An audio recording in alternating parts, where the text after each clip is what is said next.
Assalamualaikum warahmatullahi wabarakatuh. Perkenalkan, nama saya Devi Lestari, NPM 18060096, Prodi PGSD semester 5B.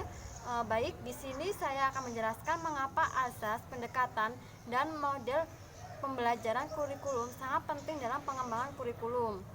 Nah, ya, kurikulum sebagai rancangan pendidikan memiliki kedudukan yang sangat penting dalam seluruh kegiatan pembelajaran yang menentukan hasil dan hasil belajar. Karena itu, dengan adanya azas pengembangan kurikulum, pendekatan dan model pengembangan kurikulum sangat penting bagi pengembangan potensi peserta didik untuk mewujudkan tujuan pendidikan. Oleh karena itu, dalam asas perkembangan kurikulum terdapat asas filosofis.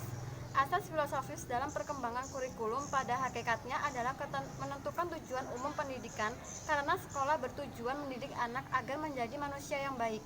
Jadi, asas filosofis berkenaan dengan tujuan pendidikan yang sesuai dengan filsafat negara. Titik perbedaan filsafat suatu negara menimbulkan implikasi yang berbeda di dalam merumuskan tujuan pendidikan, menentukan bahan pelajaran dan tata cara mengajarkan, serta menentukan cara-cara evaluasi yang ditempuh. Kemudian yang kedua, asas psikologis, berarti kegiatan yang mengacu pada hal-hal yang bersifat psikologi. Yang ketiga, asas sosiologi. Contoh asas sosiologi yaitu pengembangan kurikulum berdasarkan apa yang terjadi dalam sosial masyarakat, apa yang diinginkan masyarakat, apa yang dibutuhkan oleh masyarakat.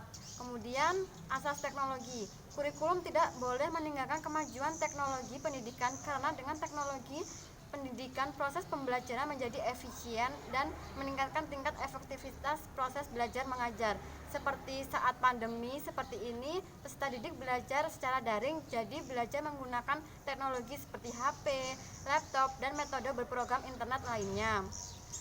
Kemudian pendekatan dan model pengembangan kurikulum. Pendekatan dapat diartikan sebagai titik tolak atau sudut pandang seseorang terhadap suatu proses tertentu. Dengan demikian, pendekatan pengembangan kurikulum menuju pada titik tolak atau sudut pandang secara umum dalam proses pengembangan kurikulum. Ada beberapa pendekatan yang dilakukan dalam pengembangan kurikulum, yaitu pendekatan kompetensi, pendekatan sistem, pendekatan klasifikasi nilai, pendekatan komprehensif, pendekatan yang berpusat pada masalah, dan pendekatan terpadu. Selanjutnya, dalam pengembangan kurikulum terdapat model yang digunakan, yaitu antara lain the administrative atau line staff model.